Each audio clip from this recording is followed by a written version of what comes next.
একসাথে এত মানুষের জমায়েত বাংলাদেশ আগে কখনো দেখেছে কিনা তা বোধহয় হলফ করে বলা কঠিন। সংখ্যার হিসাবে কত লাখ কে জানে। ৬৮ একর আয়তনের সোহরাওয়ার্দী উদ্যান ছাপিয়ে জনসমুদ্র ছাড়িয়েছে আশপাশের সব সড়কে। শাহবাগ, নীলক্ষেত, কাকরাইল, বাংলা মোটর সহ বিভিন্ন রাস্তায় তখন মানুষের সয়লাব। তীব্র গরম উপেক্ষা করে ঢাকার বাইরে থেকেও সামিল হয়েছেন বহু মানুষ। গণজমায়েতের নির্ধারিত কয়েক ঘন্টা আগে থেকেই শহরের প্রধান সড়কগুলোতে ছিল মার্চ ফর গাজা কর্মসূচির মিছিল। ঢাকার বুকে অগুন্তি পতাকার ঢেউয়ে যেন জেগে উঠল নিপীড়িত ফিলিস্তিনের স্বাধীনতার গর্জন। স্লোগানে স্লোগানে বর্বর ইসরায়েলকে জানিয়ে দিল ফিলিস্তিনিদের অস্তিত্ব কেবল একটি ভূখণ্ডে সীমাবদ্ধ নয়, ছড়িয়ে আছে বিশ্বজুড়ে। এই ইসরায়েলের কাফেরের দালালেরা, তোমরা শুনে রাখো, পৃথিবীর মুসলমানরা কখনো ভয় করে না। পৃথিবীর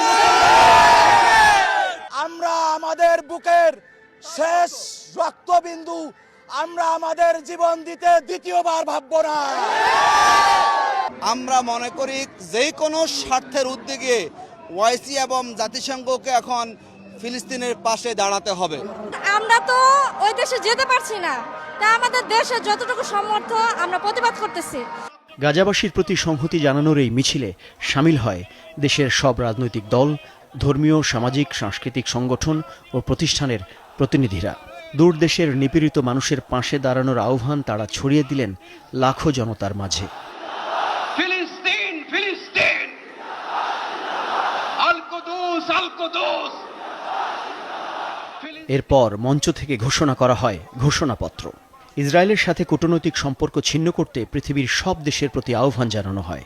সেই সাথে ইসরায়েল ভ্রমণ ইস্যুতে বাংলাদেশি পাসপোর্টে আগের শর্ত ফিরিয়ে আনার দাবিও ছিল ঘোষণাপত্রে। পূর্ব জেরুজালেমকে ফিলিস্তিন রাষ্ট্রের রাজধানী হিসেবে আন্তর্জাতিকভাবে স্বীকৃতি দিতে হবে এবং ৫ ফিলিস্তিনিদের আত্মনিয়ন্ত্রণ, নিরাপত্তা এবং রাষ্ট্রীয় সার্বভৌমত্ব প্রতিষ্ঠার পথ উন্মুক্ত করতে হবে। পরাশক্তি কিংবা প্রভাবশালী রাষ্ট্র না হয়েও ফিলিস্তিনিদের জন্য বাংলাদেশের এই কর্মসূচিকে ঐতিহাসিক মনে করছেন সাধারণ মানুষ। আক্ষরিক অর্থে এটি হয়তো সরাসরি প্রভাব ফেলবে না, তবে তাদের প্রবল বিশ্বাস সেই দিন খুবই সন্নিকটে, যখন মানবীয় মূল্যবোধ সম্পন্ন শতকোটি মানুষের প্রতিরোধে পর্যুদস্ত হবে ইসরায়েলি বর্বরতা। ফিলিস্তিনের পার্শ্ববর্তী ধনী আরব রাষ্ট্রগুলো যখন অনেকটা দর্শকের ভূমিকায়, তখন ৫,৫০০ কিলোমিটার দূরের মুসলিম প্রধান দেশ হিসেবে বাংলাদেশ এই গণজমায়েতের মধ্য দিয়ে জানিয়ে